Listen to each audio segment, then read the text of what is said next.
সাংবিধানিক মৃত্যুর মুখে সমগ্র বাংলাদেশ। ব্যাপারটা খুব আজগুবি মনে হয় না, আমরা আসলেই একটা সাংবিধানিক মৃত্যুর মুখে দাঁড়িয়ে আছি। আমাদের দেশের ছাত্র জনতা, গণতন্ত্রকামী মানুষ, অন্যায়ের প্রতিবাদকারীরা একটা মৃত্যুর মুখে, ভয়ঙ্কর মৃত্যুর মুখে। একটা সিনেমা ছিল মৃত্যুর মুখে, নায়ক ইলিয়াস কাঞ্চন, পরিচালককে জানেন? মালেক আফসারি।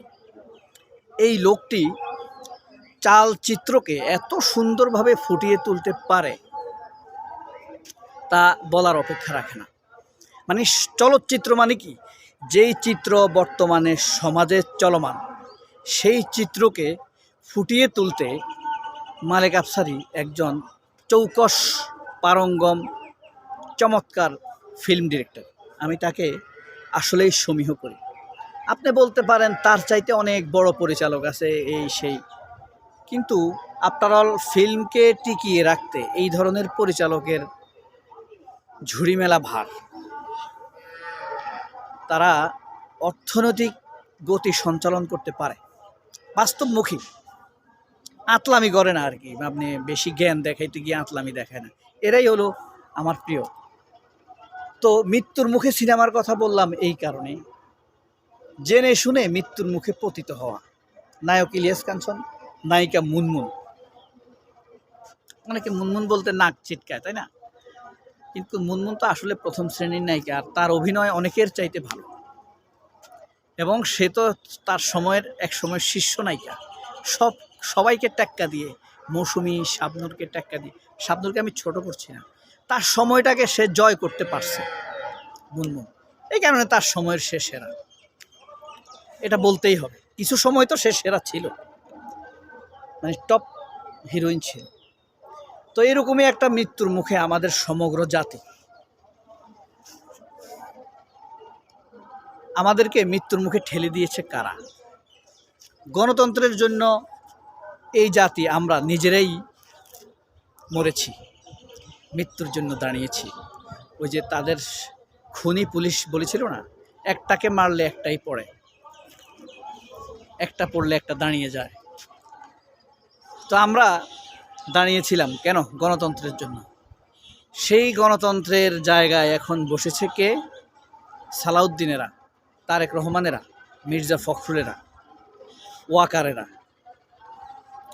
তারাই আমাদের সাথে ছল ছাতুরি করছে, তামাশা করছে, আমাদের হাজার হাজার ছাত্র জনতার পঙ্গুত্ব, মৃত্যু, শহীদকে তাচ্ছিল্য করছে, রক্তকে অপমান করছে। কারা? এই বিএনপি, ওয়াকার, পুলিশ, সুশীল সমাজ, এদেশের পত্রপত্রিকা, মিডিয়া। এটা কথাটা আসলে কেন বললাম সাংবিধানিক মৃত্যুর মুখে? আপনি দেখেন, গণতন্ত্রের জন্য লড়াই করতে হবে, এই কথা তো সংবিধানে নাই। তারেক রহমানের উপরে যদি আমরা অসন্তুষ্ট হই, তাহলে তারেক রহমানকে আমরা কিভাবে তাড়াবো? সেই লেখা সংবিধানে লেখা নেই। শেখ হাসিনা যদি আমাদের উপরে খুনি হয়ে ওঠে, তাহলে শেখ হাসিনাকে আমরা তাড়াবার জন্য কোন পদ্ধতি অবলম্বন করব, সেটা সংবিধানে লেখা নেই। সংবিধানে এটা লেখা না থাকার কারণে জনতা একটা পদ্ধতি আবিষ্কার করে, আন্দোলন, সংগ্রাম, জীবন দেয়া।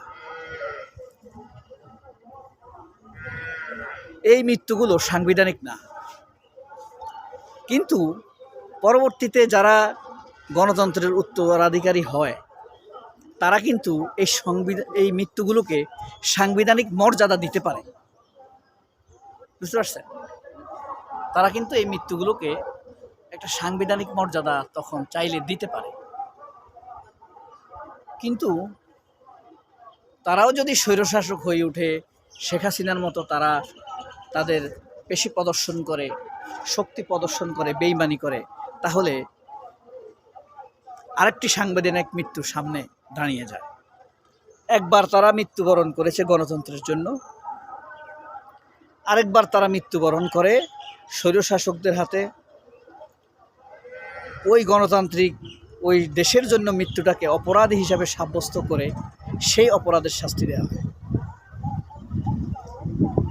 এটাই হলো সেই মৃত্যুর দিকে আমাদেরকে ঠেলে দিচ্ছে বিএনপি, সালাউদ্দিন আহমেদ, তারেক রহমানেরা, মির্জা ফখরুলেরা আওয়ামী লীগের সাথে, ভারতের সাথে আঁতাত করে।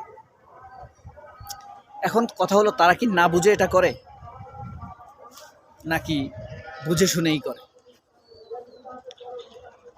তারা বুঝে শুনে করে। তারা চায় গণতন্ত্রের জন্য, সুশাসনের জন্য এদেশের মানুষ আর যেন সোচ্চার না হয়।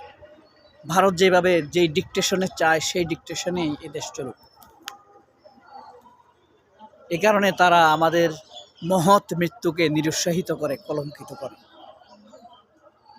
24-এর মৃত্যু বাংলাদেশের জন্য সবচাইতে মহৎ মৃত্যু, মহৎ শহীদ, উজ্জ্বল দৃষ্টান্ত।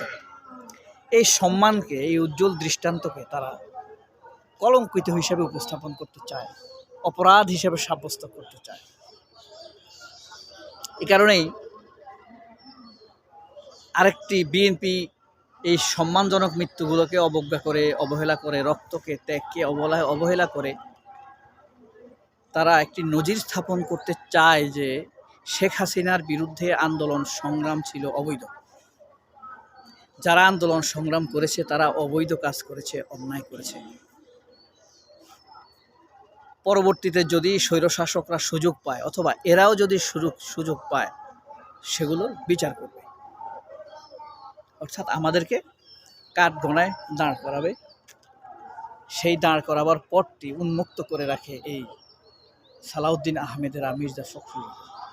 তবে এই যাত্রায় সবচেয়ে বড় বেঈমান কে? এই যাত্রায় সবচাইতে বড় বেঈমানের চিহ্নিত করার ব্যাপারে আমি সন্দিহান। এটা কি মির্জা ফখরুলকে বলবো নাকি সালাউদ্দিন আহমেদকে বলবো? সেই ক্ষেত্রে আমি সন্দিহান। তবে হ্যাঁ, মনে রাখতে হবে এই দুইজনেরই নেতা তারেক রহমান, অর্থাৎ এর জন্য তারেক রহমানই দায়ী। পরবর্তী কোনো সংগ্রামে যদি আমরা বিজয়ী হই আবার, তাহলে আমরা তো শেখ হাসিনার বিচার সম্পূর্ণ করবই, সাথে সাথে তারেক রহমানকেও এই অনৈতিকতার জন্য নীতিগতভাবে আমরা অপরাধীর কাঠগড়ায় দাঁড় করাব। কোনো অপরাধীকে ছাড় দেওয়া উচিত না, কোনো অপরাধীকে ছাড় দেওয়া উচিত না। সে শেখ হাসিনা হোক, তারেক রহমান হোক, মির্জা ফখরুল হোক, শেখ মুজিব হোক আর শেখ হাসিনা হোক, আমরা সবাইকে খানকির বাচ্চা বলতে প্রস্তুত, যদি তারা সত্যিকার অর্থে খানকির বাচ্চা হয়। আর যদি না হয় তাহলে তারা ভালো মানুষের বাচ্চা। সবাই অনেক ভালো থাকবেন। জুম্মা মুবারক।